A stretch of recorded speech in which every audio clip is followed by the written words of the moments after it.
Hola, muy buenas tardes, muy buenos días y muy buenas noches a mi gente bonita. Hoy nos conectamos en Domingo de Live con dos invitadas maravillosas. Vamos a presentar el tema del día de hoy y hoy vamos a tener un tema sumamente interesante en donde vamos a hablar en Domingo de Live con María José acerca de la segunda parte con Mi hijo requiere la escuela especial. Vamos a ver cuál es el enfoque que nos da María Elena del Río y María Orteaga, dos mujeres maravillosas que tienen un enfoque muy especial en donde vemos que María Elena del Río es especialista en autismo y en las intervenciones educativas y actualmente realiza voluntariados en colegios especiales y tiene algo muy importante, tiene muchísima información de valor para nosotros.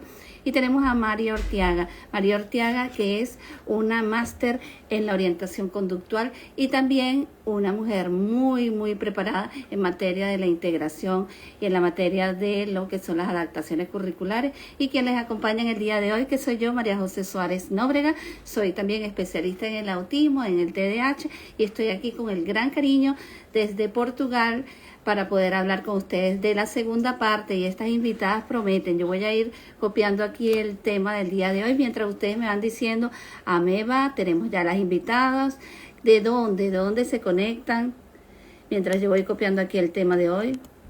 Mi hijo requiere una escuela. Ok, vamos a ver de dónde se conecta Clau Barreiro. Vida, vamos a ver, una escuela especial. Y fíjense algo muy importante, nos fuimos a la segunda parte de este tema tan maravilloso, y tenemos aquí a Alejandra So 21, de dónde se conecta, gente tan bonita que la veo aquí conectada. Bueno, aquí, vamos aquí a la segunda parte. Y vamos a ver de dónde se conectan. Aquí estas invitadas, al igual que yo, queremos saber de dónde. Gente bonita, se me están conectando. Y yo súper emocionada porque estas invitadas, como siempre se los digo a usted, son invitadas de categoría especial para mí. Y bueno, son personas que tienen algo muy importante que valoro, que es la lucha por la integración de la comunidad del autismo, del TDAH y la comunidad de la educación especial. Alejandra So de Madrid, tenemos aquí a Claudia Barreiro, tenemos a Funda Cristal con María Orteaga, ya le vamos a hacer la apertura. ¿Y qué piensan ustedes? ¿Nos vamos o no nos vamos a buscar esas invitadas? Yo me apuesto a ir a buscar a estas invitadas que en el día de hoy me acompañan. Déjenme dejar de compartir aquí y nos vamos aquí a buscar a esta gente bonita. Tenemos a María Elena,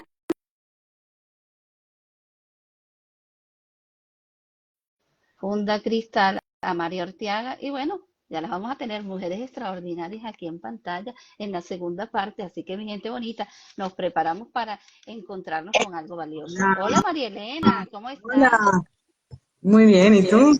Muy bien, aquí conectada con mi gente linda que se conecta todos los domingos a saber más acerca de cómo podemos apoyar esta integración social. Y aquí tenemos a Mari. ¿Cómo estás? María Orteaga, la hermosa María Orteaga Hola, también. hola María, hola. Bueno, las Marías, Hola. sabemos Las tres Marías, no me había dado cuenta de eso. Bueno, Espera un momento. ojalá, ojalá que no aplique feliz de, lo que aplica el refrán. ¿Cuál es la que se queda conmigo? Pues eso es así. Bueno, Mari, hoy es un día muy importante en Venezuela y también es un aspecto importante también hablar de la inclusión.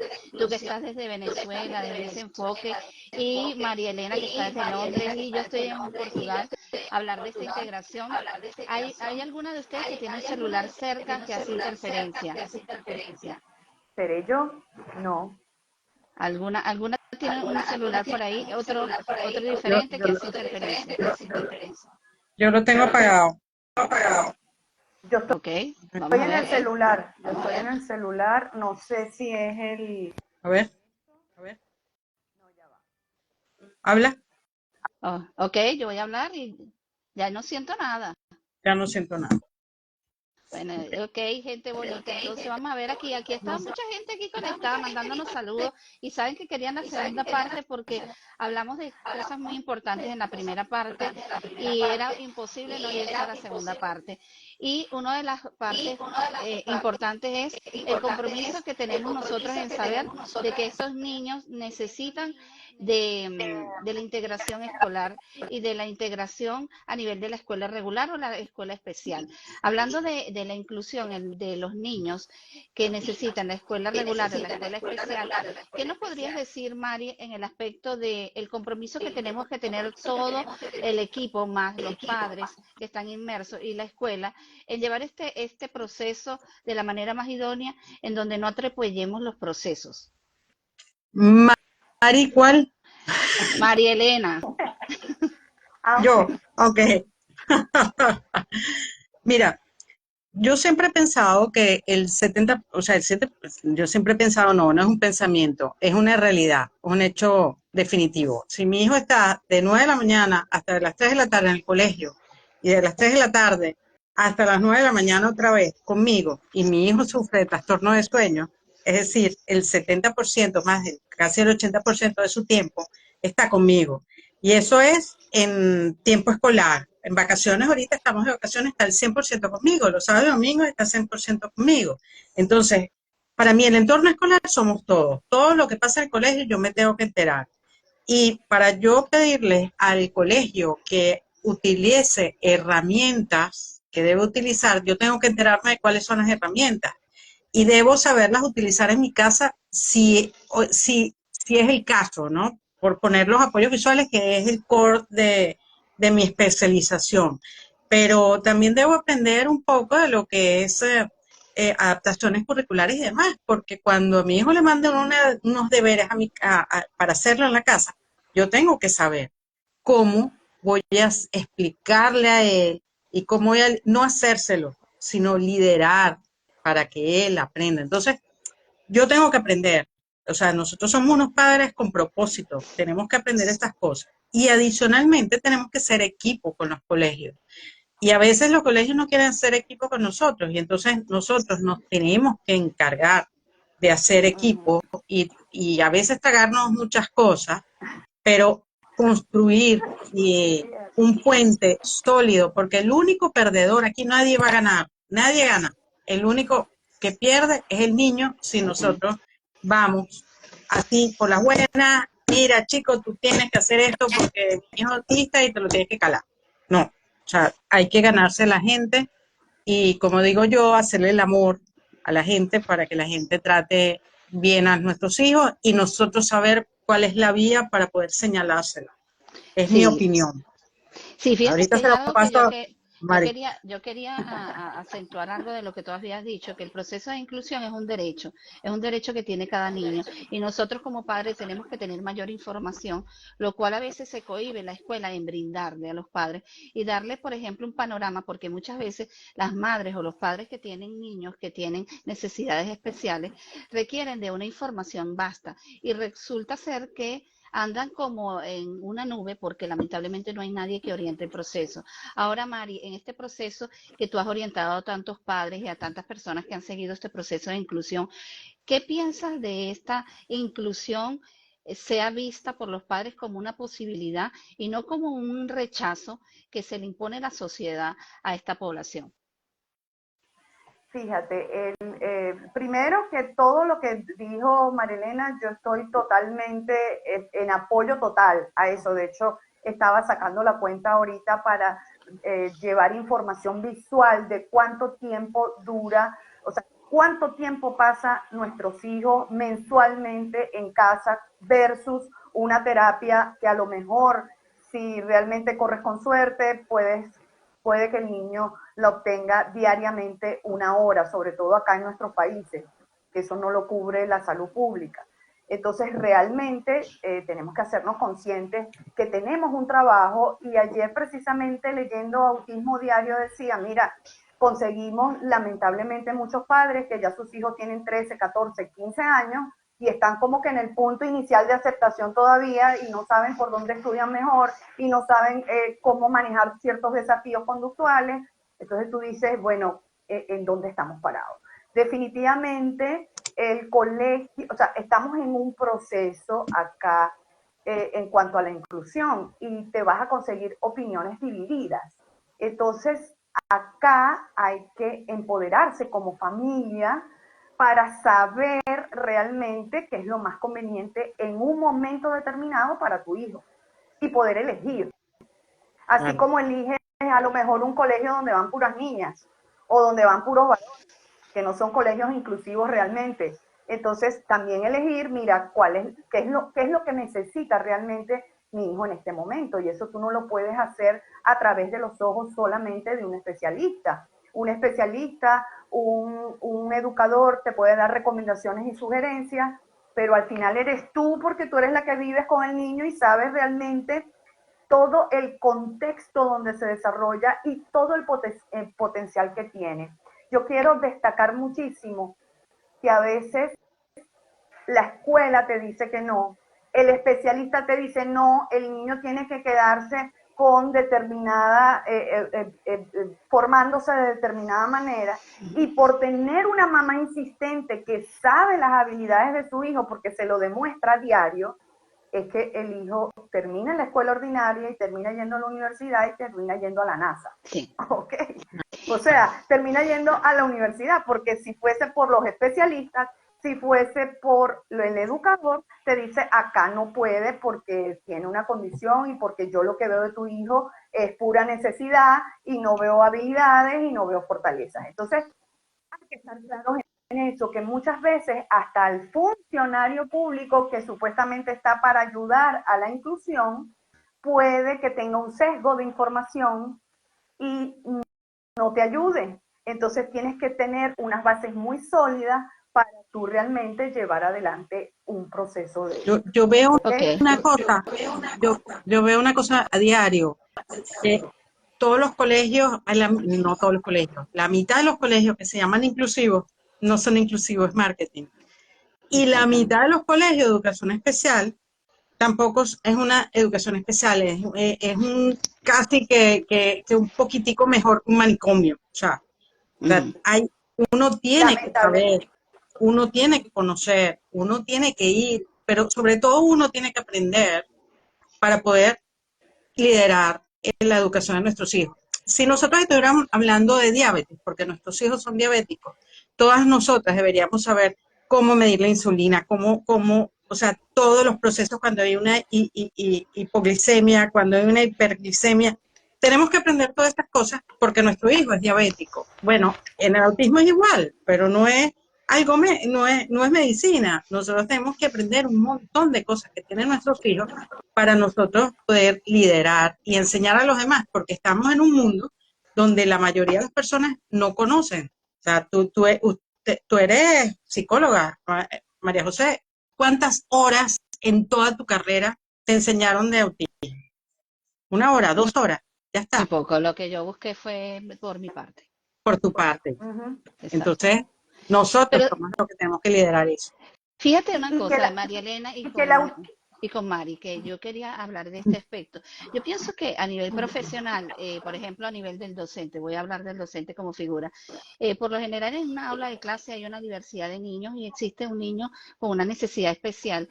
Y yo pienso que este valor de ponernos un reto de que el niño especial puede ser un reto porque requiere más tiempo, más disposición, se ha ido perdiendo y se ha perdido la paciencia de ver que un proceso de enseñanza tiene que ser así, paulatinamente, por proceso y de una manera bien integrada. ¿Qué piensan ustedes de este descontento del docente de no querer darse cuenta de que tenemos que incluir? Y una de las cosas es no solamente incluir al niño, es incluir a la familia, porque existe una madre que quiere decir, mira, mi hijo, no sé, no le gusta que en los momentos lo dejes tanto tiempo sentado, él necesita ir al baño, o detalles mínimos que la maestra no quiere apropiarse, ni el proceso se quiere dar. ¿Qué piensa Mari? María Arteaga, en este aspecto de el docente comprometerse y ha ido cambiando esta visión de comprometerse totalmente en que el proceso de inclusión no es niño solamente, es hasta el cuidador que tenga, que nos pueda aportar una semilla para que él pueda evolucionar. ay, sin darte cuenta o a lo mejor dándote cuenta, has tocado una serie de cosas que que aquí nos podemos detener toda la mañana o toda la hora del live. Primero que está documentado que para poder incluir, la escuela tiene que tener unos valores y dentro de esos valores tiene que contemplar la familia. Ojo, no solo la familia del niño, niña o adolescente que tenga una condición, sino a todos los demás representantes. Tiene que hacer un trabajo de cultura inclusiva. Y eso no lo dice Mario Ortega, eso lo dice los libros, eso está documentado, ¿ok? Entonces, es algo que sí o sí habría que hacer. Por otro lado, ¿por qué las maestras no están conscientes? Primero, la maestra sola no es la que incluye. Y eso es algo que yo quiero recalcar en cada vez que yo me presento. La maestra sola no es la encargada de incluir. De hecho, yo le he colocado cariñosamente a esa maestra, la maestra Juanita. La maestra Juanita no es la que tú vas a ir rodando de año en año porque es la única que sabe en la escuela de incluir. No, la verdad verdadera es que los directivos tienen que liderar, llevar información a sus maestros, saber escoger los maestros, porque si yo tengo una visión de inclusión, a la hora de yo hacer la entrevista, yo sé quién tiene la misma visión que yo y la que no. No puedo escoger algo que no sea semejante a mi liderazgo. Entonces, y eso aplica tanto a público como a privado, ¿ok? Entonces, ¿dónde están los directores? Porque la maestra Juanita no es la que se va a encargar de hacer cultura inclusiva, ni es la que fija las políticas inclusivas del colegio, ¿ok? Sino que para eso hay un director, no solo para la parte administrativa, sino también para esta otra parte. Por otro lado, ¿por qué las maestras no se abocan? Bueno, porque acá al menos en nuestro sistema de Latinoamérica y del Caribe, pues hay muchas aristas con la maestra, maestras que a lo mejor no se ven compensadas con el sueldo apropiado y entonces en virtud de eso tienen que llevar 2 y 3 trabajos al mismo tiempo, entonces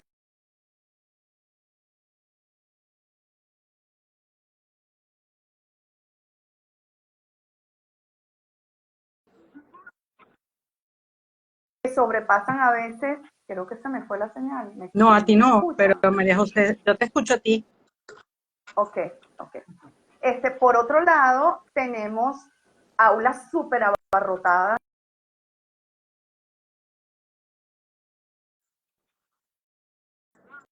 Inicial tenemos 60 niños y aunque coloques 4 maestras o 3 maestras, eso, eso es una población de sálvese quien pueda. Ahí va a aprender el que la escolarización. Entonces, realmente es demasiada población. Entonces, hay eso más otras situaciones familiares y particulares, porque el maestro es un ser humano. Entonces, todo eso lo tenemos que abordar. ¿Qué tiene que cambiar? Tiene que cambiar todo. Tiene que cambiar el sistema. Cuando a mí un maestro me dice, Mari, pero es que yo tengo 40 alumnos en el aula. Sí, pero tú no sabes cómo diversificar el aula. No has escuchado hablar de las aulas diversificadas o las aulas diferenciadas. Es una estrategia súper buena y una donde le traslada al estudiante parte de su formación. Entonces, te desahogas un poco y puedes incluso hacer adaptaciones por niveles dentro de la misma aula. Y el otro punto importante que tocaste es cómo hace la maestra para incluir a ese estudiante que tiene necesidades educativas especiales o que está presentando barreras en educación. Es que no es ese estudiante. O sea, no es el estudiante que tiene una condición de vida el que tengo que incluir. Tengo que individualizar la enseñanza para todos, porque todos aprenden distinto. Entonces, puedo tener niños que no tienen una condición, que no tienen autismo, que una discapacidad cognitiva, pero que están enfrentando barreras educativas porque no estoy aprendiendo. Por allí, para después pasarle, porque si no me pego acá, pero por allí hay un video que está rodando y ustedes deben haberlo visto, de un profesor que apaga las luces y se da cuenta que todos los chicos se están copiando del celular. Y se da cuenta porque al apagar la luz todos los celulares están acabados.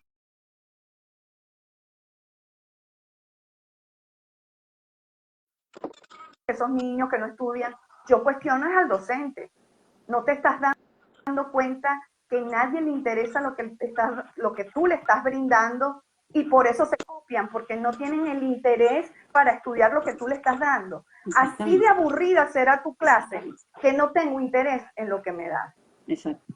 Entonces, mira, hay que revisar la educación que estamos brindando. No pueden dar a estos chicos de hoy que están pilas, donde aparte de eso se evidencia que muchos de ellos tienen un estilo de aprendizaje distinto, donde han recibido una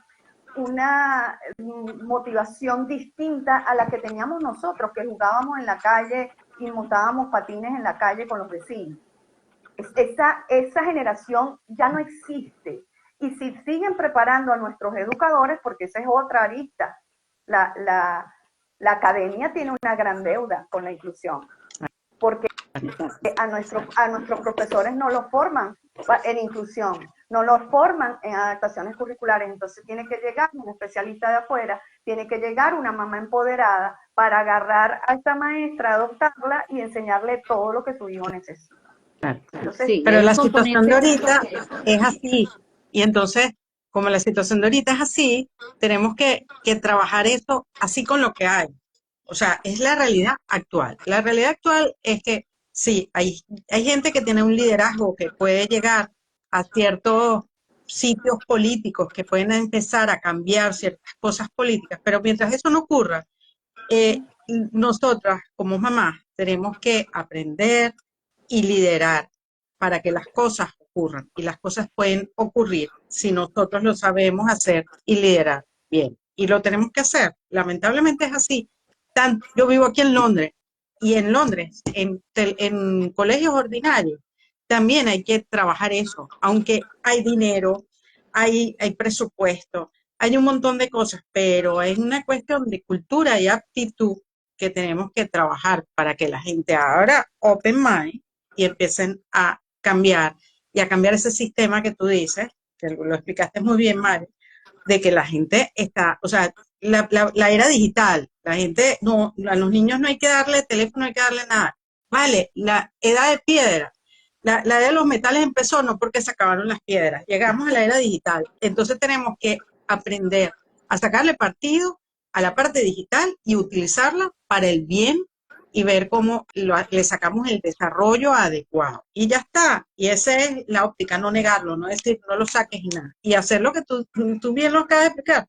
Si eres lo suficientemente aburrido, pues te van a sacar, si no es un móvil, un celular, quién sabe qué más te van a sacar allí para copiarse.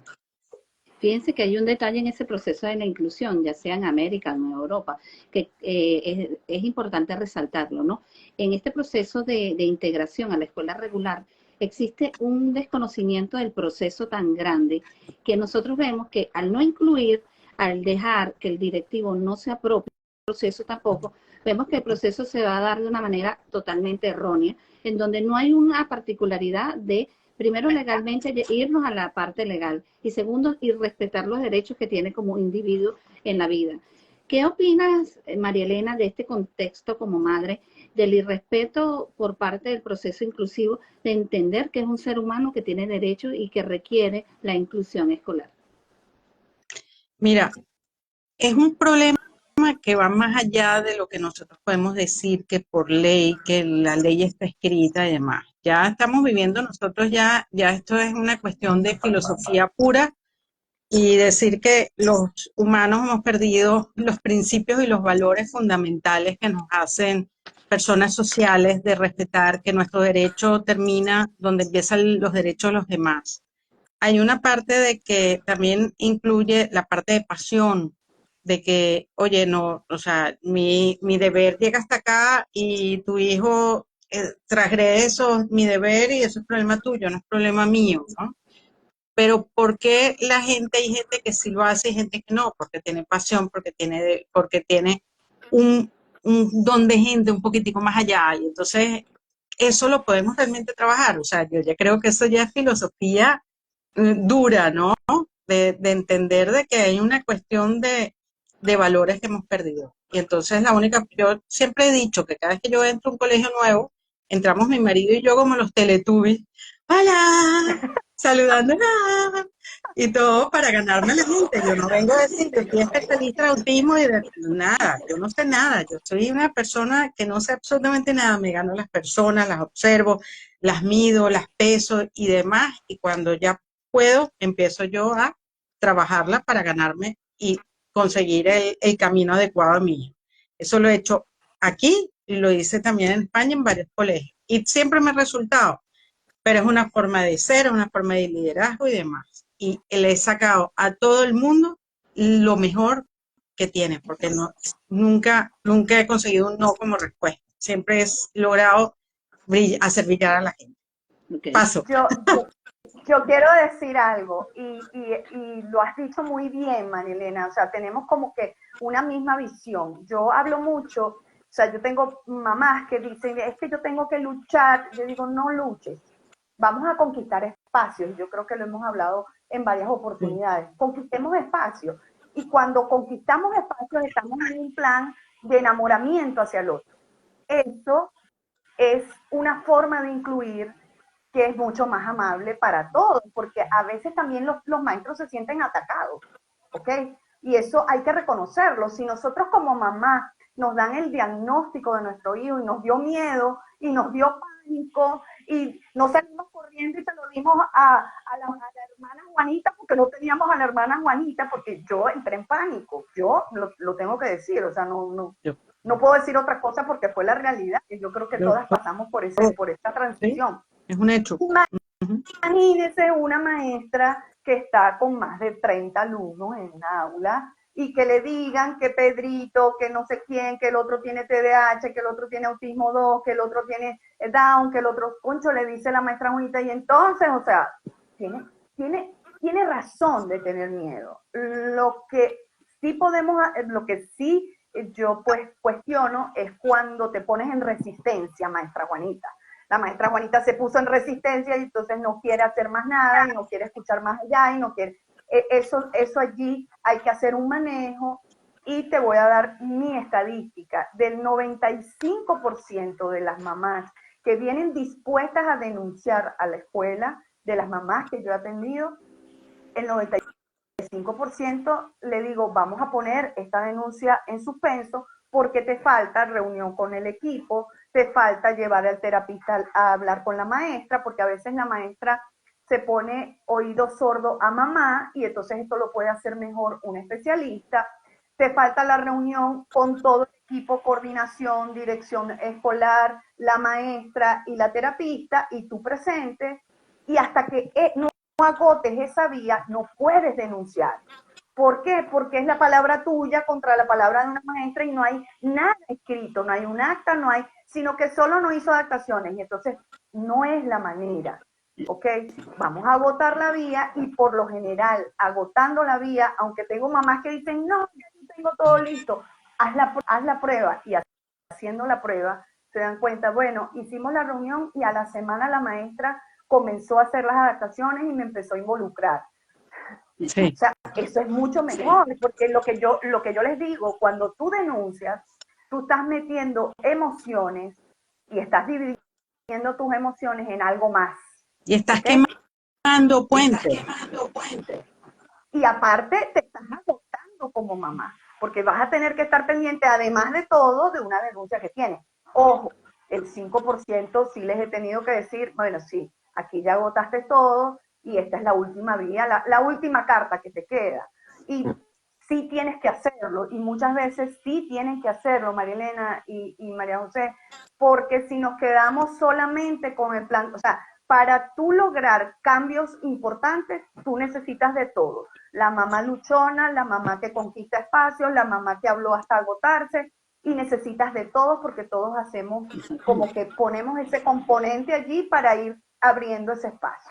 Ok, yo quería leer aquí un comentario de Angélica Pérez 09, que nos dice, no quieren hacer equipo unos maestros y no están en disposición de aprender, y otros se niegan totalmente.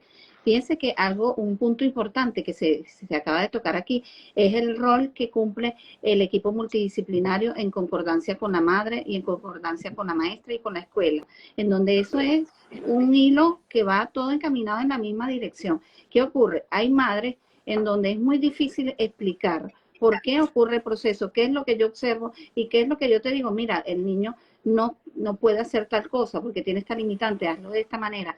Hay algo que quería hacer esta pregunta, María Elena. ¿Qué opinas de esta evaluación del equipo multidisciplinario y que sea el equipo multidisciplinario que hable con este docente para que esté acorde de pensar de que el proceso educativo de este niño con necesidades especiales tiene que ser para prepararlo para la vida y no para prepararlo a contenidos? Depende del equipo. Todo tiene su depende y todo tiene sus aristas. Cuando esta Mari se presentó diciendo, he conseguido equipos, o sea, terapeutas que te dicen, saca el niño de allí porque el niño no va a dar, no tiene capacidad y ese niño ha terminado en educación ordinaria y ha ido a la universidad. Entonces, depende del equipo, porque hay equipos de equipos. Y entonces, cuando tú entiendes el autismo de tu hijo, porque además no es el autismo, se debería hablar de autismos. Cuando tú entiendes el autismo que tiene tu hijo, que si tienes 3 hijos autistas, cada uno es distinto, cuando tú entiendes eso, vas a conseguir el equipo para cada uno de tus hijos, que no necesariamente es la misma persona, porque es dependiendo de la fortaleza que tenga tu hijo. Y si ese equipo es bueno, y tienes un buen equipo de intervención, ese equipo sí debería hablar con el colegio. Pero si tienes un mal equipo que piensa que tú deberías coger a tu muchacho y llevártelo yo no sé a dónde, va a ir a darle argumentos a la profesora para que los saques y te los lleves a no sé a dónde, ¿no? Bueno, y fíjate, Y mira que disculpa yo que te estoy... interrumpa, María Elena, Perdón. pero ese es un punto que a mí me llama mucho la atención. No quería interrumpir como para dejar un insight Ajá. ahí. Si tú eres especialista y estás enfocado en el proceso de inclusión y formas parte de unos niños especiales en particular con sus características del autismo, tú tienes que estar claro de que tú tienes que hacer algo para él, no evitar algo para él. Porque hay algo que tú marcaste muy importante, es aquellos niños que llegan más allá de lo que un especialista me dijo. Entonces, eso es muy importante para los padres. No hay un más allá, ¿sí? No hay un presente que necesito que lo atienda, un presente que necesita que él sepa y que sepan que es un individuo que tiene mayor fortaleza en muchas áreas que nosotros mismos. Y disculpa que te interrumpiera, pero me es importante porque yo pienso que en ese enfoque del especialista, por lo menos, no porque nosotras dos no, pero por lo menos Mari tiene una lucha incesante con ese proceso, yo por mi lado tengo una lucha y tú tienes tu lucha, y este personal, este equipo tiene que tener una concordancia de dar más a este niño, hasta como digo, yo digo, hay que exprimirlo hasta que salga la última gotita. ¿Por qué? Pero Porque él puede hay, dar más. pero hay equipos que entonces exprimen más de lo que deberían y los niños entran en burnout. Entonces, Exactamente. o sea, hay una desinformación del autismo, pero catastrófica, y perdóname, o sea, no es ser pesimista. Yo cada vez que hablo con especialistas en autismo, veo en redes y todo, me molesto, y ya dije, yo ya no vuelvo a meterme con nadie, o sea, yo me acabo de poner bravísima con alguien que yo seguía y dejé de seguir cuando dijo que los sistemas alternativos son capacitistas, los sistemas de comunicación son capacitistas. ¿Cómo puede decir un especialista en autismo que un sistema aumentativo de comunicación es capacitista? Que lo que hay que hacer es lenguaje natural asistido. Por Dios. Entonces, tú te consigues cada gente que tiene una tara mental y al principio te compró, o sea, al principio, oye, te convenció, pero tiene tremenda tara mental y nosotros, como no sabemos, no lo creemos. Y entonces entramos, o sea, entramos en Pero fíjate, ese es un problema de redes. Ese es un problema que existe en las bueno, redes sociales. esta es una Y psicóloga que también, tiene un sitio bien importante en España que no voy a nombrar, pero o sea, me molestó por ser quien es, porque es psicóloga. Sí, porque fíjate, por ejemplo, lo que opina Mari es una realidad. Aquí se ha hablado de que todos somos autistas, aquí se habla de que todo el mundo sabe de autismo y es algo muy delicado. ¿Por qué? Porque esto es un compromiso que no se adquiere solamente con una especialización, es un día a día. ¿ok? Yo no tengo un hijo con autismo, ni tengo familiares con autismo, pero yo lidio por trabajar con el autismo.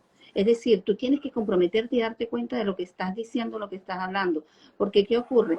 Cuando yo veo un desfase en un profesional, yo evito y le digo a los padres, hay algo que yo siempre, hay un mensaje, no recuerdo dónde yo lo escuché, de que si tu hijo no funciona en un lugar es porque no es el más adecuado o porque no están las personas más adecuadas para su proceso. Tienes tú que evaluar si esta información te rinde o no te rinde y darte cuenta que pastillas mágicas, cosas mágicas que también ocurren en las redes sociales, no existe. Existe un proceso de coherencia y lógica porque es un trastorno que requiere tu atención, no es un trastorno mágico que se quita. Entonces es algo que la gente tiene que concientizarse. Yo mejoro el autismo, puedo llegar a la integración, pero no el autismo va a salir de la persona. Eso es muy importante que la gente lo sepa, porque ¿qué ocurre? Yo a veces pongo mucho la misma comparación que tú haces con la diabetes en cuanto a la medicación. Señora, ¿por qué se resiste si yo tengo diabetes y tengo que ponerme insulina y su hijo requiere una medicación? ¿Cuál es la diferencia? Porque usted me ve que yo me puedo morir porque tengo una glucosa muy elevada y su hijo puede tener una crisis que puede desencadenar muchos problemas. Entonces, esta concientización del técnico o del especialista o de la persona que está en el proceso de un ser que se está formando, tiene que buscarle la proyección de buscar más. ¿Buscar más en qué? Bueno, no puede llegar a una universidad o de repente, pero él de repente tiene capacidades para otras áreas. Entonces, la inclusión es un proceso que tiene que ser visto como que el sí se debe y sí se puede, porque no podemos nosotros... Hasta que me demuestres lo contrario. Claro, Hasta que me demuestres lo Y contrario. fíjate una de cosa que repente, también yo pienso que... Fíjate algo, has tocado algunas cositas que son importantes dejarlas en claro. Y es que muchas veces se satanizan cosas. Se ha satanizado mucho, ojo, y se satanizan porque hay especialistas que definitivamente no colaboran, pues no han colaborado para que sea de otra manera. Se sataniza mucho la medicación. ¿Okay? ¿Por qué? Porque se ha abusado de ella. ¿Ok? Pero hay niños que sí o sí la necesitan y no te puedes quedar esperando a pensar en efectos secundarios porque un niño que tiene, aparte de autismo, tiene una comorbilidad con una epilepsia, tú no puedes quedarte pensando, ¿será que se la doy? ¿Será que le va a dañar los riñones? No, tienes que dársela. Punto. O sea, ahí no tienes que pensar nada porque hay una comorbilidad. Y no puedes satanizar y decir, bueno, no, hasta lo último, porque a lo mejor con una dieta, no. Porque cada vez que le da una crisis, se están muriendo neuronas, se están muriendo neurotransmisores y no podemos darnos ese lujo. ¿Ok? Cuando hablamos de conductas agresivas y violentas, primero tenemos que saber determinar cuáles son esas conductas agresivas y violentas, porque muchas veces hay un sesgo allí. Pero cuando es determinante de que sí las hay o que se está lesionando la persona, muy probablemente va a necesitar medicación y no puedes pensarlo, tienes que dársela. Cuando hablamos de conducta, sí tiene que ir sí o sí acompañado de terapia conductual y de que la familia tenga habilidades para manejar ciertos comportamientos, porque solo la medicación no va a hacer nada. Lo que va a hacer es que el niño va a necesitar cada vez más, y no tengo habilidades como para más o menos autorregularme o saber qué es lo que me está causando el detonante, que eso a veces puede durar mucho tiempo, o sea, se dice más fácil de lo que es, pero a veces tienes que hacer un acompañamiento con fármaco y no lo puedes evitar y no está mal. Entonces se ha satanizado eso. claro, Me imagino que pero con cada cosa del autismo es lo mismo. pero está satanizado y allí en mi chat que yo manejo, que tampoco tiene ningún valor estadístico ni nada, tú sabes que yo respeto mucho la parte estadística y todo, pero más del 50% está medicado, y perdóname, más del 50% no debería estar medicado. Entonces, a mí misma en España, la primera persona que me atendió, psiquiatra, que me atendió porque mi hijo se autolesionaba, me dijo, oye, aquí tienes el risperidona. Dice, si tú ves que se golpea mucho, le das 2 o 3 goticas, eso no va a pasar nada. Así como si le estuviera dando ibuprofeno, sin preguntarme a mí todas las cosas, si tenía terapia, que estaba en la respuesta educativa, o sea, si tenía comunicación, averiguar todo el contexto antes de... Y en cambio aquí, cuando me ocurrió todo lo que me ocurrió en marzo del 2022, que me explotó todo en la cara, aquí pues no es que me entrevistaron, es que vinieron a mi casa a revisar mi casa antes de mandarle la medicación a mi hijo, para ver si era verdad todo lo que yo decía. Y la medicación era con un plan y primero me explicaron todos los efectos secundarios. Esto es Inglaterra, ok, es Inglaterra, pero los planes de medicación tienen que tener un objetivo claro y medido. Estamos haciendo esto para esto. Y mientras hacemos esto, conductualmente tienen que hacer esto. Y el psiquiatra se comunica a diario, semanalmente o quincenalmente. La psiquiatra me llamaba todos los miércoles para ver que estuviera de acuerdo al plan, para ver si subía o bajaba la medicación. Y se retiraron medicamentos, se retiraron todo cuando todo empezó a rodar.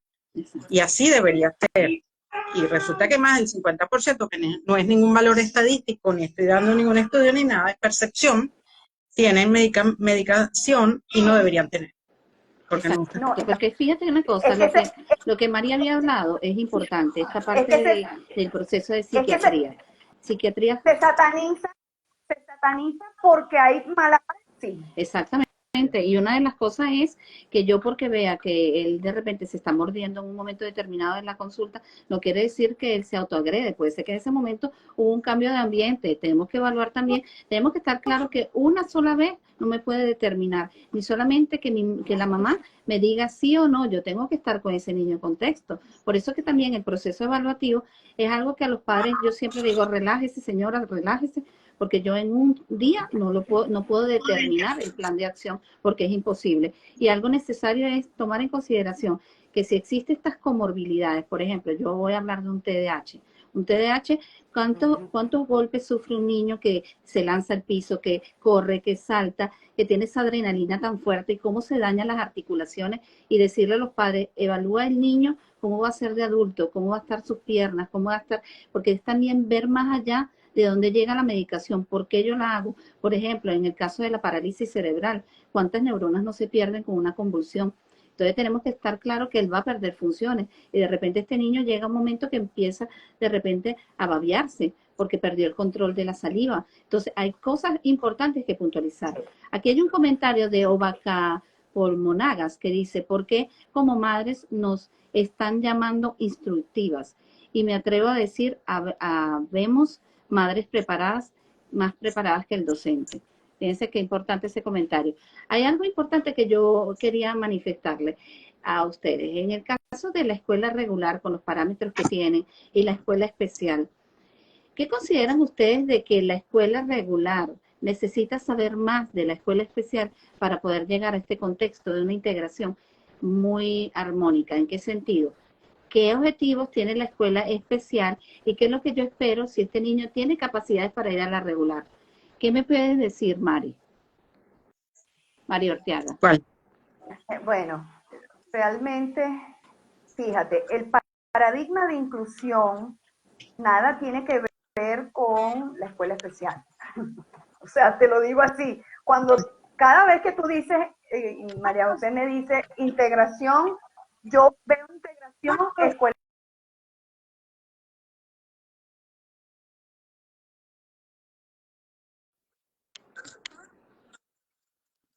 Que considero que necesitas de acuerdo a un diagnóstico y te voy agrupando de acuerdo al diagnóstico que tengas. Todos los autistas juntos, todos los síndromes de Down juntos, esa es más o menos la visión, porque el paradigma de integración ve que el problema es el individuo como tal, el individuo por tener una condición de vida. Entonces, yo no hablo de integración, yo hablo de inclusión. Entonces, cuando hablamos de inclusión, el paradigma es distinto, totalmente. No son ni siquiera parecidos, ni sinónimos, ni mucho menos. ¿Por qué? Porque el paradigma de inclusión refiere que la persona tiene una condición, pero que la discapacidad o el problema viene por las barreras que coloca el entorno. Es decir, la relación que hay entre una condición y el entorno, ¿ok? Entonces, cuando hablamos de barreras del entorno, y ese es un tema transversal cuando se habla de inclusión, estamos hablando que el entorno puede disminuirlas para que esa otra persona pueda participar académica o socialmente hablando. Allí todos tenemos una responsabilidad. Entonces, lo que viene o lo que vendría de seguida para la escuela especial es una transformación. ¿Cuál Como sería esa transformación? aquí, Esa transformación como el puente para poder llegar en un momento determinado a la escuela regular. Puente que aquí en la los países latinos escuela, no se vive. la escuela especial es algo que realmente me dejó asombrada cómo se maneja toda la especialización en el autismo. Que sí, todos son autistas que no pueden estar en salones regulares. ¿Por qué? Porque realmente mi hijo no dejaría que nadie estuviera en clase, no pudiera, nadie pudiera estar en clase. Pero ellos se ocupan realmente y el enfoque es integrarlos, incluirlos en todas las actividades ordinarias que existen. Y hay un grupo de scouts de la zona, no de autismo, en la zona que funciona en el colegio, en donde los niños que tienen capacidad están en ese grupo de scouts, los niños autistas que tienen capacidad están en el grupo de scouts, pero es un grupo de scouts del barrio, del sitio donde vivimos. Hay un coro que también es un coro del sitio donde vivimos, en donde también, o sea, hay de todo tipo de cosas. Aquí no Punto se pierde de ningún, encuentro. sí, no se pierde, o sea, cuando el maratón de Londres, hay un maratón paralímpico siempre antes o después. Allí estuvo el colegio con todos los niños participando en el maratón paralímpico. Y no es mi colegio, o sea, la participación de todos los colegios de Londres, ¿no? Entonces es otro tipo de manejo y yo considero que es un manejo muy eficiente porque realmente la mayoría de esos niños, no mi hijo es otro caso especial, pero la mayoría de esos niños ya salen capacitados para poder ir, coger el metro e ir a no sé dónde a comprar lo que sea, sin problema. Y está en un colegio especial en donde se les enseñó a coger el metro, a comprar el ticket del metro y poder ir a cualquier sitio a comprar, porque inclusive vamos a hacer una receta vamos a aprender a cocinar una tarta y vamos a ir a comprar y hacen la lista y se van todos hasta con mi hijo, ese sí lo tienen que agarrar y por todos lados, se van a comprar todos los ingredientes de la torta para hacer la torta. Se van todos los niños. O sea, entonces es otro tipo de enfoque. Entonces ese enfoque Habilidades para la vida, sí, para lo la que hablaba María. vida, para la vida. Y ese es el tipo de enfoque que se debería dar a la educación especial. Y me parece Es que, totalmente ojo, es que no es a la educación a especial. El toda enfoque la debería educación. ser habilidades para la vida para Sí, todos. Porque Exactamente. resulta que somos tan ocupados que a veces, por ir más rápido al súper, no llevamos a los chamos, independientemente de si tienen o no condición. Entonces, mira, qué bueno que en la escuela lo puedan aprender, aunque hay muchas habilidades sociales y emocionales que los niños y jóvenes aprenden de manera espontánea, solo por imitar a otros. Exacto. Y muchos de nuestros niños sí hay que darle una ayuda extra o instrucciones directas para que lo puedan lograr. claro, no todos los niños están capacitados para escuelas especiales. Hay niños que van en colegio ordinario y hacen lo que es el aula TEA, que hay en España, que es una aula especial, pues aquí el niño le persigue el presupuesto para que tenga todos los apoyos en cualquier colegio. Si el niño se cambia, se muda del colegio de la esquina a Manchester, se va todo el presupuesto con él para volverle a poner terapeuta ocupacional, psicólogo y terapeuta de lenguaje allí. O sea, es increíble todo lo que ocurre aquí. Ahora, no es perfecto, no es para nada perfecto, Sí, porque fíjate que todas No, las es que terapias y todas ocurren en el colegio y si tú no te metes de cabeza, no te enteras. exacto. Entonces, Y una sí, de las cosas que se hablaba que es muy importante en la educación especial es conocer definitivamente al individuo y qué es lo que necesita el individuo. Por ejemplo, en la experiencia que yo he tenido en la integración a nivel regular de la población especial, es que ellos van a la escuela si tienen el potencial cognitivo, van a la escuela, procesan hasta el 12º grado y fíjense la particularidad, ahí hacemos una adaptación en donde ya en ese repertorio de vida, él ha aprendido el desenvolvimiento en el medio social y se le integra en una actividad técnica de acuerdo a las habilidades que él ha tenido. En la escuela especial también se hace es evaluar cuáles son las cosas significativas que tienen impacto para su vida en donde él se pueda, por ejemplo, desempeñar. Recuerdo en Venezuela tener talleres de piñatería, de barro, teníamos talleres de cocina y nosotros trabajamos con PDVSA y hacíamos las galletas y el embalaje, todo y había un grupo en específico que trabajaba con eso. Entonces, ¿qué pasa también en este contexto? Que nosotros tenemos que evaluar que siempre el aprendizaje esté en la escuela especial o en la regular, es preparación para la vida, porque estos seres tienen que ser integrados de esta manera. Aquí hay un comentario de OVA capítulo Monagas que dice, el 80% es de la familia y el 20% de los especialistas, la comunidad escuela y las madres debemos empoderarnos en la educación. Ahora, este proceso de el manejo de las emociones en el proceso de la inclusión. ¿Qué podrías decirnos, María Elena, el proceso de emocional que debemos también tomar en consideración, tanto en el enfoque de la familia y el niño, que es tan difícil de entender por parte de la escuela? Yo creo que lo hemos hablado desde que empezamos esa parte emocional, desde el principio lo hemos hablado, en el sentido de que tenemos que ganarnos a las personas. Lo primero que a mí me costó al principio manejar mis emociones, y yo creo que todos pasamos por eso, una explosión emocional y después vamos aprendiendo a manejar las emociones. Hay mucha gente que no sabe manejar las emociones. Yo tengo una persona que conozco que está diciendo que mi hijo grita mucho y a cada momento le dice, ¡no grites! O sea, tenemos que aprender a manejar nuestras emociones. Entonces, yo siempre, sí, lo primero que tenemos que hacer, lo primero que hay que hacer es salir del armario. Reconocer que tienes un hijo autista, que entraste a una normalidad absolutamente diferente y eso no es malo, es otra normalidad. Cuando tú ya das ese paso al frente diciendo, yo tengo un hijo diferente y probablemente yo no voy a conocer a las mamás en el equipo de fútbol, sino a las mamás en la sala de terapia, ya está. Y entonces ya empiezas a manejar tus emociones. Cuando tú ya también yo estoy en una campaña con una amiga mía en Vale Parar. Tienes que dejar de ser tú la super líder Wonder Woman. Yo me paré un día y dije, oye, la María Elena se está perdiendo. Tengo que recuperarnos de esta María Elena. Y entonces busqué a la María Elena, saqué a la María Elena a flote y volví a ser orgullosa de verme en el espejo y decir, oye, mira, tremenda María Elena que se había perdido.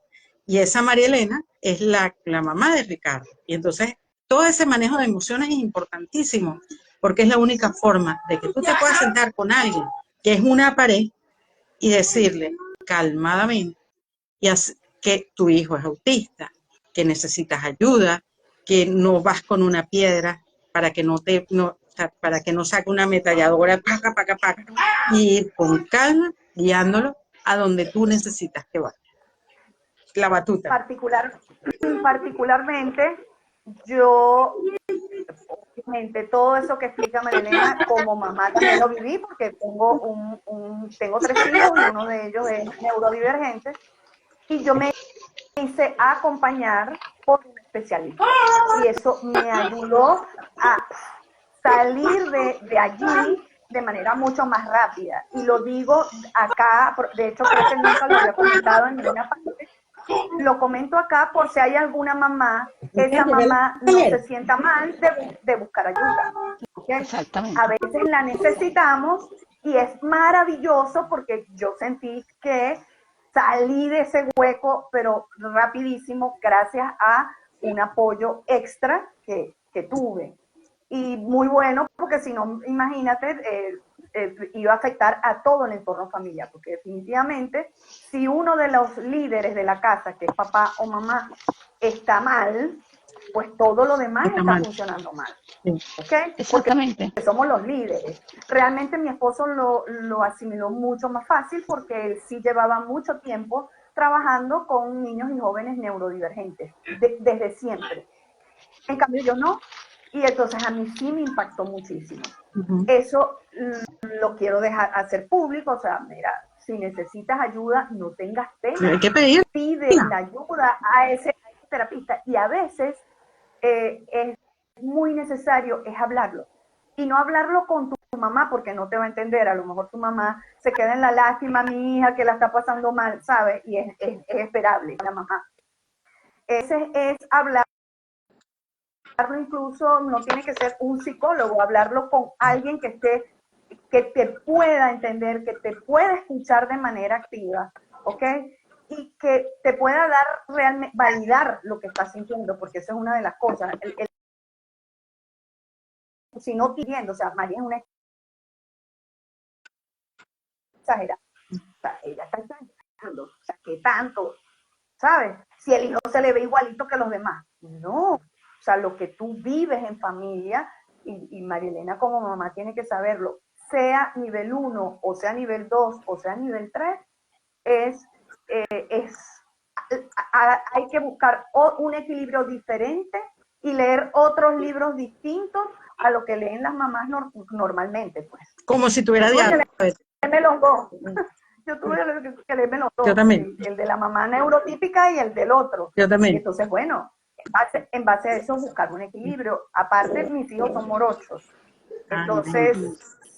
Entonces tenía que tener un equilibrio porque yo no quería afectar a ninguno.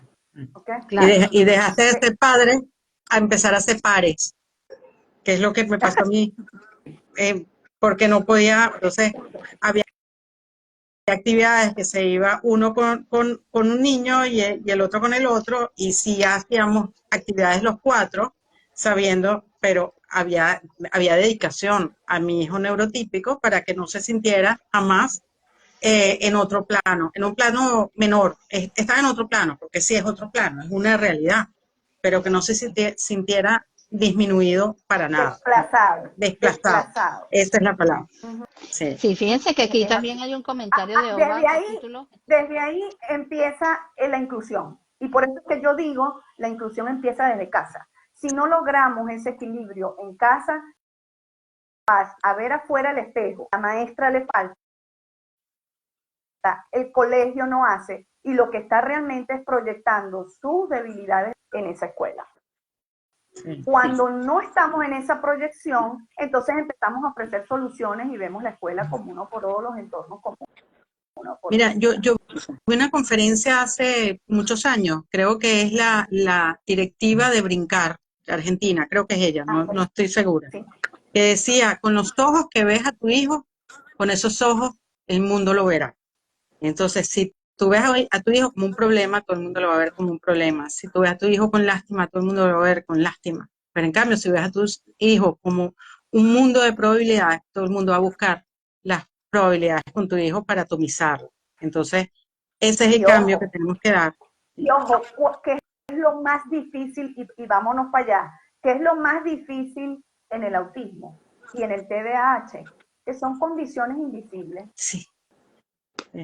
Son niños que no producen lástima, que producen rabia en el otro, porque no son condiciones invisibles y no te las veo. En cambio, cuando tú ves un niño que tiene una condición visible, tú ves que el trato de inmediato es diferente. A veces por lástima, que es una forma de exclusión, sí, pero el trato es diferente porque ya saben, acá hay una condición y tengo que saber cómo manejar esto.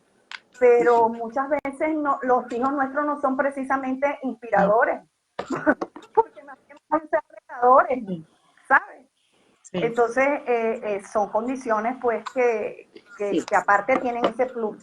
Sí, hay un detalle que yo primero quería leer unos comentarios aquí de Oba Capítulos Monaga que nos dice prepararlo para la vida, a toda la educación. Y hay otro comentario de Nagia 12 Magia que dice, mi hijo entra a la educación especial y en la escuela ordinaria. Hay algo que de lo que ustedes han hablado que es importante en este proceso.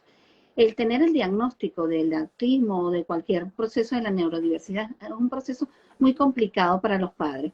Y por lo general siempre he pensado que el primer momento que se da el diagnóstico, muchas veces soy yo la que lo tengo que dar, para mí es un proceso muy difícil, ¿ok?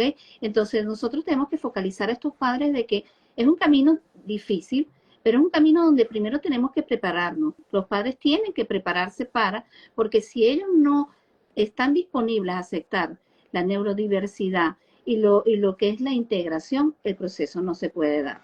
Y otra de las cosas es, esa mamá que mencionamos muchas veces, esa mamá que es tediosa, que esa mamá que insiste, esa mamá es la que se ha apropiado en el proceso de la inclusión, es la que tenemos que oír, porque si ella te dice que ponga el niño al revés, ella sabe por qué lo pone al revés.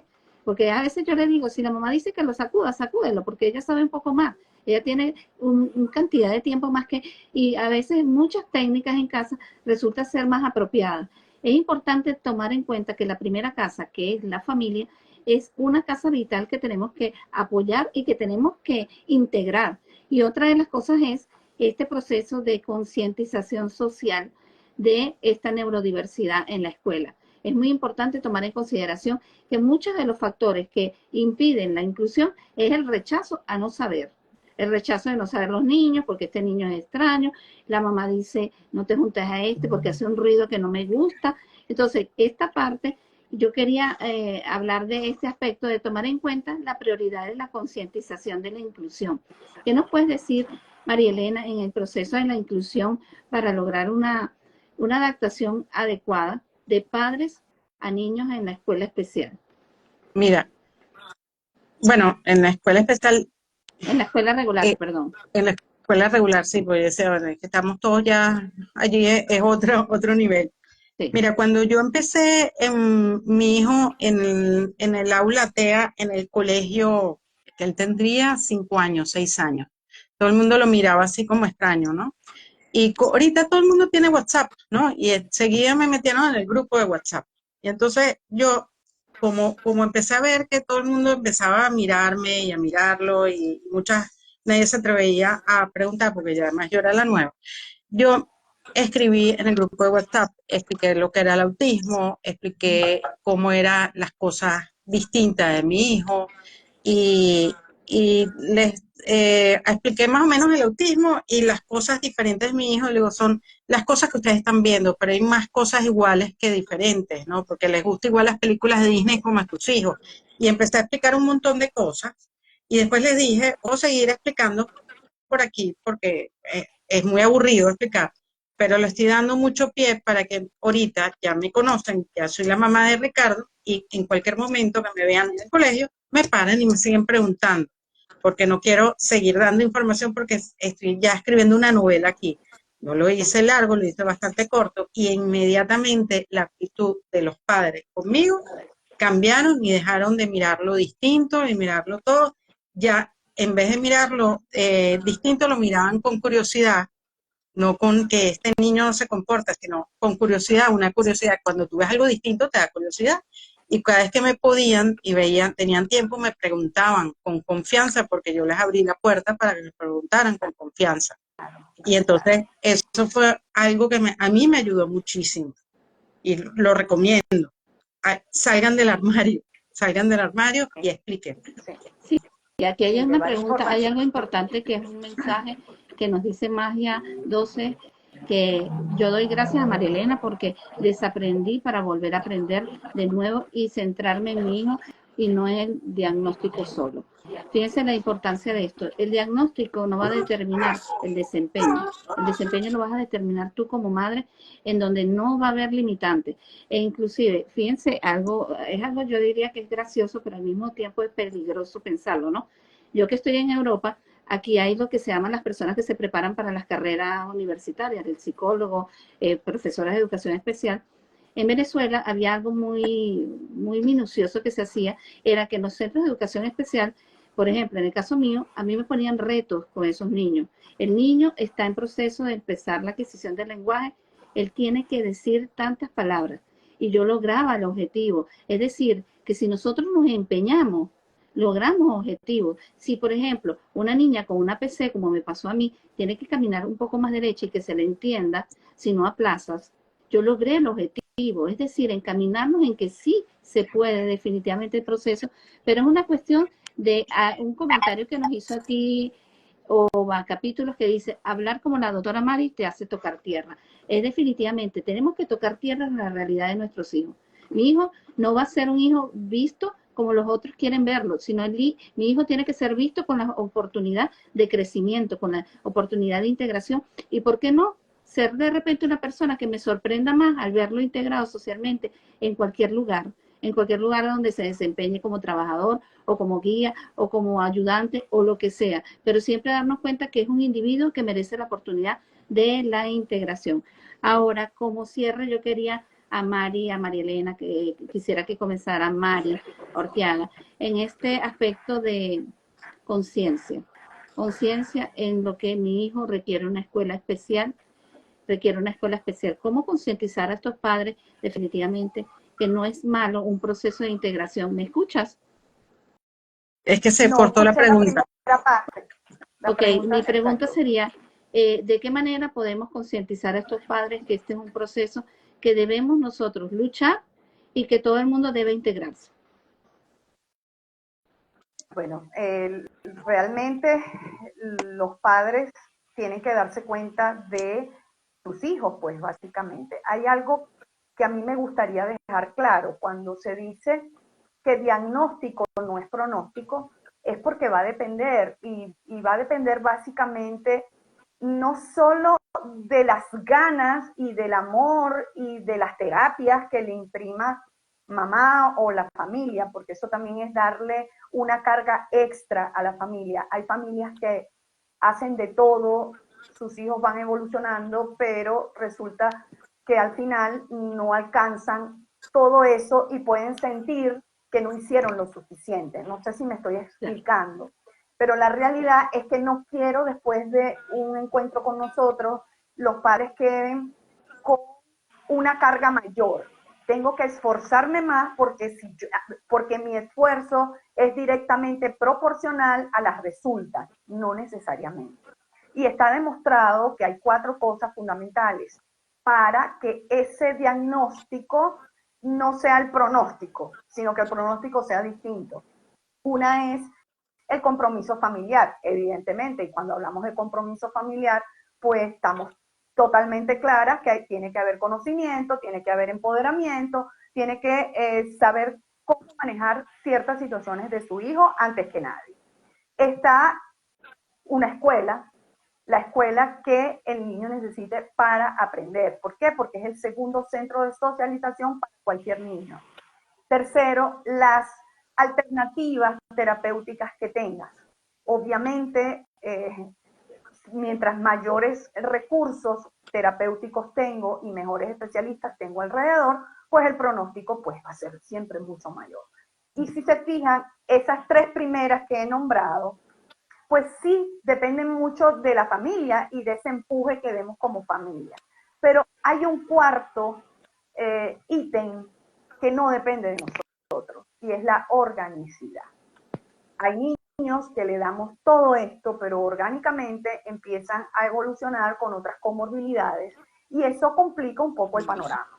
Entonces, hay que tenerlo claro como familia para no sentir que todo lo que hicimos, yo quería que llegara a la NASA y bueno, solo se graduó de odontólogo.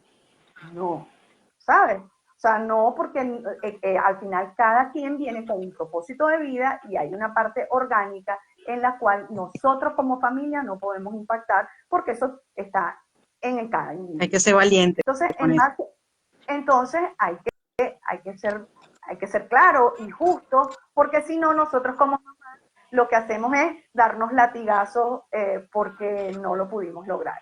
Entonces, poner metas a corto plazo, metas claras, ser claros con la escuela. Yo realmente, nosotros crecimos en una ciudad pequeña del interior de Venezuela, donde todo el mundo me conocía y donde todo el mundo sabía a viva voz mía y de mi esposo que mi hijo tenía una condición. Entonces, realmente lo hemos manejado con la mayor naturalidad posible. Y digo posible porque todas las que estamos acá y mucha gente de las que está conectada, pues realmente venimos de un sesgo de que tener una condición puede ser incluso un estigma familiar.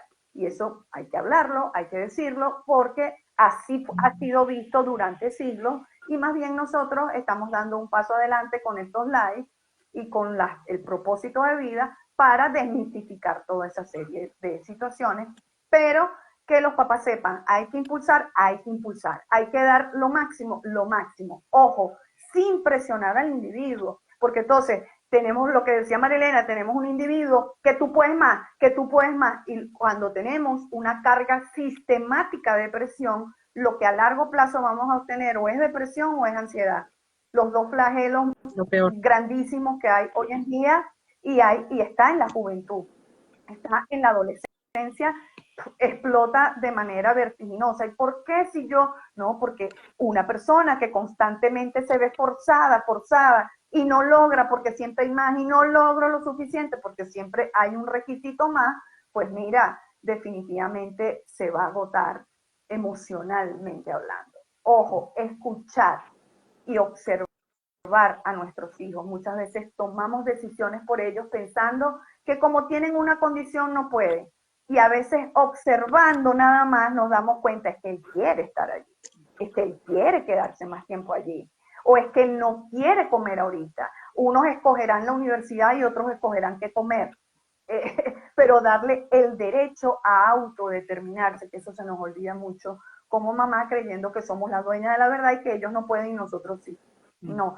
Habrán los que puedan decidir y autodeterminarse en situaciones mucho más amplias, otras como van a depender mucho de las necesidades de apoyo que tengan, pero dejar que se autodetermine y escuchar las necesidades de ese individuo, porque antes que cualquier cosa es un individuo distinto a ti.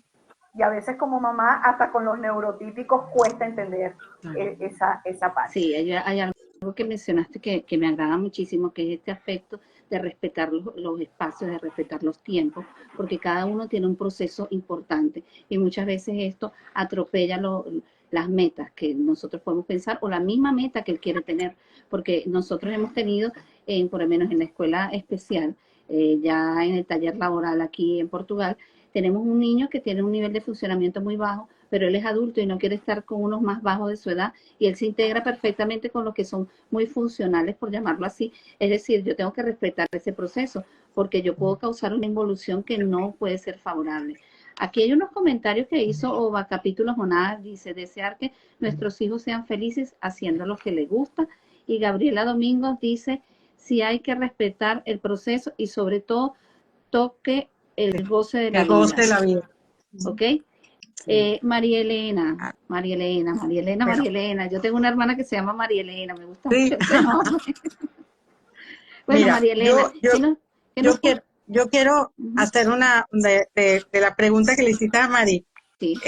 Yo creo que hay un punto de vista, Daniel, importante que puedo aportar. Yo no soy psicólogo, yo no soy terapeuta. Yo estudié una especialización de autismo porque mi hijo tiene un autismo bastante profundo. Y yo dije, la única forma, por mis cuestiones profesional, de mi background profesional, que era de marketing, pues, y llegué a ser gerente internacional de marketing.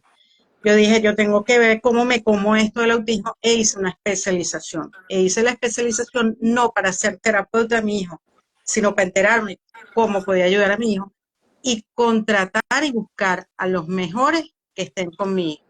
Entonces, no es cargar a las personas, porque las mamás no pueden ser los terapeutas de los hijos, porque nosotros no somos objetivos, somos subjetivos. Y nuestro rol es ser mamá. Y lo que tenemos que aprender es ser mamá de un niño diferente.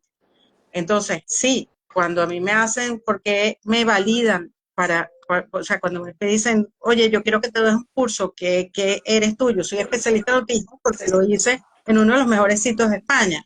Pero a mí lo que me valida para estar aquí hablando con ustedes es porque soy mamá de Ricardo. Y entonces lo que yo hice y lo que trato de hacer es ser especialista en apoyos visuales, que es algo que las familias no tienen ni idea cómo se come. porque es importantísimo, porque el 100% de los autistas necesitan apoyos visuales, no un SAC, no un sistema alternativo de comunicación. Esos son para los que tienen dificultades de lenguaje. Todo el mundo, y entonces me especialicé en esto, pero como mamá, y se lo explico. Yo no te voy a explicar como psicólogo, porque no soy psicólogo, no te voy a explicar como terapeuta, porque no soy terapeuta. Te voy a explicar como mamá todo lo que yo he aprendido con los mejores psicólogos de España, los mejores terapeutas de España. Aquí he estado en 18 colegios especiales.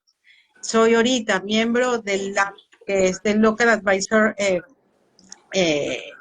Board de los colegios especiales como integración de la familia, el colegio especial, pero siempre sentada, y estoy aquí en esta silla como una mamá, y decirle a las mamás, no es un peso más, así como una mamá tuvo que aprender a saber todo lo que tenía que saber para administrar todos los medicamentos a su hijo diabético, pues tú tienes que aprender lo mismo de autismo, no para ser tu terapeuta, sino para entender y poder hablar con todas las personas y conseguir el mejor equipo para que te enseñe a ti lo que tú tienes que hacer en tu casa, no aprender en los libros. Entonces, eso es lo que yo creo que debería, que es lo que quisiera aportar a todas las personas que nos están escuchando, como mamá. Claro, Okay. y como mamá tienen demasiado trabajo que hacer, un trabajo que jamás se lo vas a poder delegar a nadie. Como mamá tenemos un trabajo infinito que hacer siempre y para eso hay que tener habilidades y ahorita hay el mito, o sea, existe el mito y siempre se ha dicho, bueno, es que los niños no vienen con un manual debajo del brazo. Eso era hace 40 años atrás, porque hoy en día hay tanta documentación, tanto para niños neurotípicos como para niños neurodivergentes. Entonces, a mí ya ese cliché de que ay, los niños no vienen con un manual, eso es mentira. Sí hay manuales, sí hay experiencias educando en positivo, educando respetuoso, sí hay experiencias documentadas de mamás o que han dejado su experiencia con chicos y chicas neurodivergentes. Entonces, ya déjense de eso porque eso es excusa para no leer y no buscar dónde tienen que y toda la información que necesitan para proveer a sus hijos de una calidad de vida mejor, que al final eso es lo que buscamos. Exactamente. Y una de las cosas que yo quería aportar en este campo de la inclusión como especialista en el autismo y con tantos años trabajando, inclusive de formadora de una de las unidades más grandes en Venezuela de autismo, es el aporte de que nosotros como especialistas tenemos que ponernos también en el puesto de mamá y de papá. Tenemos que también sentir un poco ese aspecto. ¿Por qué? Porque dar un diagnóstico es difícil, manejar la realidad de que ellos aprendan todo de una manera rápida no es viable y es un proceso. Y algo importante, yo he aprendido desde hace muchísimos años que la paciencia es un ingrediente muy importante en el proceso. Paciencia y resistencia. ¿En qué sentido hablo de esto? De nosotros saber que tenemos que hacer adecuaciones, que tenemos que saber que el niño requiere de un tiempo para escuchar, que el niño requiere de un tiempo para procesar información y que mamá también necesita una guía de apoyo, porque hay algo importante que es este aspecto de los aspectos pequeños resultan ser los más importantes en el proceso de la inclusión y los dejamos de un lado porque el niño interactúa bien con la señora que hace la limpieza y resulta ser que el niño se está integrando con la señora, que el niño está tomando agua del bebedero y es algo pequeño, pero es algo importante. Es decir, nosotros tenemos que ser unos grandes observadores, darnos cuenta de que el proceso de inclusión se tiene que dar, porque es un proceso no de inclusión escolar, es un proceso de inclusión social. Eso es lo más importante, porque hay un aspecto que yo me imagino que cada una de ustedes lo debe haber sentido. Nosotros crecemos y ya no que estoy diciendo que estamos pasadas de edad, pero en la época que nosotros estábamos, no había mamá que nos diera, vas a hacer esa orientación. Eso será tú. Entonces, fíjense qué pasa. Yo me preparé a estudiar lo que estudié, pero porque yo tenía ideales, tenía formas, tenía cosas en mi mente. Pero este niño también tiene que prepararse para la vida, porque yo ahorita que hice un éxodo migratorio, es cuando yo digo definitivamente tenía que haberme preparado más para la vida. Es algo que María Elena lo debe haber sentido también, porque es un proceso bastante fuerte el de cambiarnos de un lugar a otro. Y estos niños requieren de un proceso de enseñanza en donde, mira, tenemos que ser un poco más viables, tenemos que entender que no es yogur, pero es gelatina. Son cosas tan mínimas, pero son tan importantes. ¿Qué querías decir, Mira, María Elena? yo quiero decir algo también muy importante como mamá. Hay que centrarnos en el ahora, porque hemos hablado, es que no sabemos si ese niño queremos que llegue a la NASA y es odontólogo. De pronto no llegan ni a bachillerato. Entonces tenemos que centrarnos en el ahora. Ahora, hoy, ¿qué puedo hacer? A mí cada vez que me preguntan, ¿cómo tú planificas las cosas? Yo planifico las cosas por trimestre. Y a veces Exacto. ni siquiera por trimestre, sino cada medio Ujú, trimestre. Y hago ujú. mi vida trimestralmente y voy de trimestre a trimestre. Yo no me voy a enfocar. El Colegio de Educación Especial de mi hijo me entregó un libro casi así de todas las cosas que puede hacer él a los 19 años. Lo abrí y me dio un ataque de estrés y le digo, ¿qué voy a hacer yo a los 11 años leyendo esa broma? Lo voy a leer cuando ya a los 16 años es cuando ya empiece yo a tener que tomar decisiones y entonces ya él habrá desarrollado un montón de competencias y yo ya sé qué es lo que él puede hacer, no lo que yo quiero que haga. Entonces yo le digo a las familias que nos están escuchando, enfóquense hoy. ¿Qué hace hoy que tu hijo sonría? Y por ahí es la vía. O sea, no pienses en matemáticas. La matemática, si saca buenas notas, te hace sonreír a ti, no a él. ¿Qué es lo que él lo hace feliz? Y en eso es lo que te vas a enfocar hoy. Y por Exactamente. allí es que vas a lograr que salga él para adelante. Y es lo que yo quisiera dejarles, regalar. Aquí hay unos comentarios muy Lo- el, bonitos el que quería hacerlos. el futuro se construye en el hoy.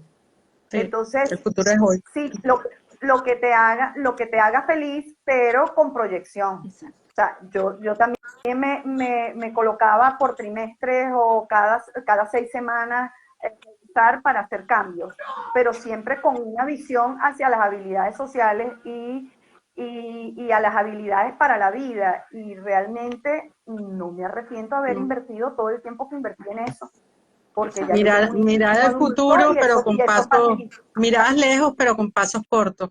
Exacto. Y Ujú. con unos pasos bien brillantes, porque cada aprendizaje es algo valioso. Aquí hay comentarios Sí, señor. muy valiosos de Gabriela Domingos, en donde dice, y sabes muchísimo, María Elena. Aquí hay otros comentarios, déjenme leerlo, está más adelante.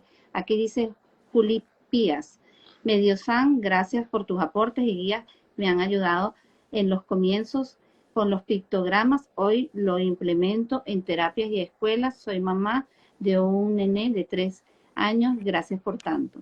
Aquí dice Gabriela Domínguez, somos especiales en el autismo de nuestros hijos. Déjenme ver porque sé que había otro, hay aquí otro comentario de Invite que dice, hola, ustedes han tocado un punto muy importante. Las mamás no deben ser tutoras de sus hijos porque no son objetivas, pero controlar uno es costoso. Aquí en Venezuela, ¿qué nos sugieren? ¿Ok? Eh, Ahí hay algunos, el, el, el tutor es costoso en cualquier parte, también pienso. salvo en los sitios donde lo coloca el propio Estado, que creo que acá por estos lares es Brasil y Argentina. De resto, cuando nos toca a los padres, es costoso porque es un personal escaso, no todo el mundo quiere ser tutora y no todo el mundo está capacitado para hacerlo, que es la otra parte.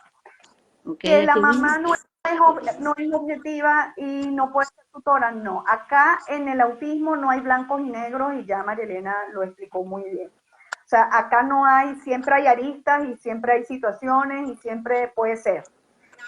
Cuando tenemos una mamá que no tiene el recurso económico, se prepara a la mamá, se forma a la mamá y debe haber un especialista que la sustenta, que le dice, vas a irte por aquí, vas a trabajar esto de esta manera y en esa medida, pues esa mamá trabaja bajo la objetividad de un especialista.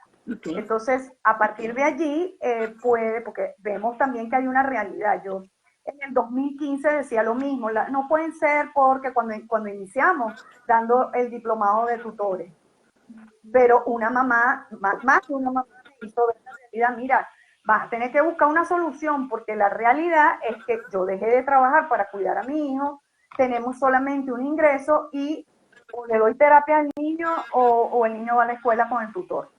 sea, hay realidades que arropan. Entonces, como dice Marilena, tenemos que echar para adelante con lo que hay. En base a eso, hemos ido trabajando con algunas mamás y algunos puntos sobre eso incluso los tengo en mi Instagram, en el feed del Instagram, que lo puedes buscar y a la persona que está preguntando, donde explico qué condiciones debe reunir la mamá para poderse ir al aula con su hijo. Ok, voy a seguir leyendo unos comentarios aquí de psicopedagogía E. Entender que los procesos no se dan de la noche a la mañana es paciencia, es ser constante y respetar la individualidad. Sé que por aquí había otro comentario, déjenme leerlo. Gabriela Domínguez Silva dice, sí, si nos estresamos, nos estresamos. ¿Ok? Había otro por ahí, déjenme leerlo, que era de OVA Capítulos Monagas. Hay quienes nacen con talento y otros que desarrollan habilidades. ¿Ok? Tenemos a Tibisaya Costa que dice, mi hija tiene un diagnóstico emitida por una psiquiatra, el cual no quiere asistir a clase y en el liceo no toman ese informe. Les quieren poner a repetir a dónde debo ir para que lo ayuden. Fíjate, no puedo, yo particularmente que manejo la materia, no puedo decirte, vete a un órgano administrativo tal o cual, porque hay que revisar qué es lo que tienen, hay que revisar realmente por qué no vieron el informe, hay que revisar cómo está escrito ese informe, hay que revisar si la estudiante hizo evaluaciones, si la han evaluado o de alguna forma ha adquirido el aprendizaje y en base a eso pues tomar decisiones. No puedes ir a un organismo a decir, mira, la quieren poner a repetir. Ajá, ¿por qué la quieren poner a repetir? Hay que ir como un poquito más allá antes de darte el consejo. Si quieres, escribe al privado de Funda Cristal y con mucho gusto te respondo. Sí, porque fíjate que eso es un proceso bien delicado, donde tenemos que estar conscientes de qué fue lo que pasó, qué elementos faltaron, porque yo nunca me gusta hablar de qué falla hubo, sino qué elemento faltó en el proceso. ¿Qué faltó y qué debemos hacer para el pro de esta persona que requiere tanto apoyo? Aquí tenemos a Teresa 1002 que dice, ¿qué serían los tutores? Los que se conocen como maestros de apoyo. Sí. Sí, en algunas partes se conoce como sombra, un término que a mí no me gusta mucho, pero lo toman de shadow en inglés, por eso es que le dicen sombra, pero igual no me gusta mucho, le quita la individualidad a la persona. Las llaman también maestras de inclusión en Argentina, nombre que me parece que con exactitud es lo que necesitamos hoy en día. Apoyo pedagógico, tutores, los llaman de distintas formas dependiendo en dónde estén. Y aquí OVA Capítulos Monagas nos dice, una mamá que tenga amor, pero también que tenga preparación.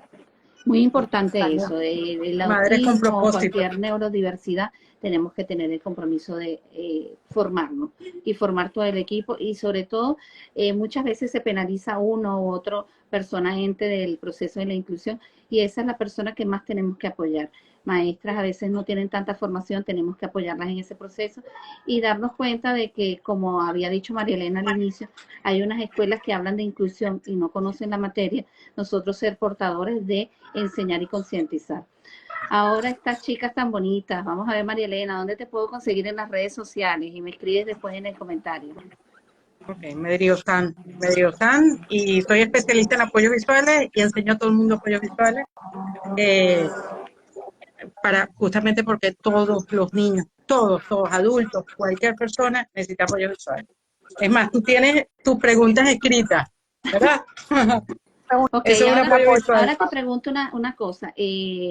María Elena, tú podrías escribirnos ahí en el comentario. Fíjense lo importante de esto, de conocer los apoyos visuales y darnos cuenta de que necesitamos a estos niños con esta clave de contexto que nos está diciendo María Elena, que es algo importante para el proceso de integración. Entonces es importante tocar capítulos con María Elena y hablar sobre estos apoyos visuales que son tan necesarios y muchas veces no nos apoyamos en usarlos por desconocimiento y es una herramienta súper valiosa. María Elena, si puedes poner a donde dice comentar la red social para que la gente lo tenga y esto de los apoyos visuales. Y Mari Orteaga, ¿dónde te puedo conseguir, Mari? @funda.cristal con Y. en Instagram y @fundacristal con Y en lo que era Twitter, en X, Ok. que son los dos sitios donde frecuento. Bueno, si me Ese es pudieras donde copiar más ahí, frecuento. Mari, también. Bueno, fíjense, gente bonita, nos conectamos hoy con un tema muy interesante. La segunda parte de Mi hijo requiere una escuela especial, en donde tuvimos a dos especialistas maravillosas, a María Elena del Río y a María Ortiaga, en donde la conclusión definitivamente es que el proceso de la inclusión y de la concientización debe estar presente en la neurodiversidad y que cada uno debe caminar en pro de que estos niños sean integrados para que ellos tengan un aprendizaje de vida. Recuerden que integrar implica preparación para un mañana que sea manifestado de una manera grandiosa en cuanto al contexto de vida, a un desenvolvimiento social adecuado. Muchísimas gracias, María Elena y a Mari Orteaga, por el placer y el honor de acompañarme en el día de hoy. Y bueno, estaremos preparando otros encuentros con estas señoras tan maravillosas que llenan este espacio de Domingo de Live con María José. Muchísimas gracias a las dos. No, Un gracias gran a abrazo. ustedes. Gracias. Gracias a todas las que se conectaron y gracias a ti por siempre brindarnos el espacio, María José. Muchísimas gracias porque estos son los espacios para sensibilizar y para llegar un poco más lejos llevando una información de valor. Exactamente. Bueno, Gracias. muchísimas gracias a todos los conectados. Chao. Chao. Gracias. Chao, Mani.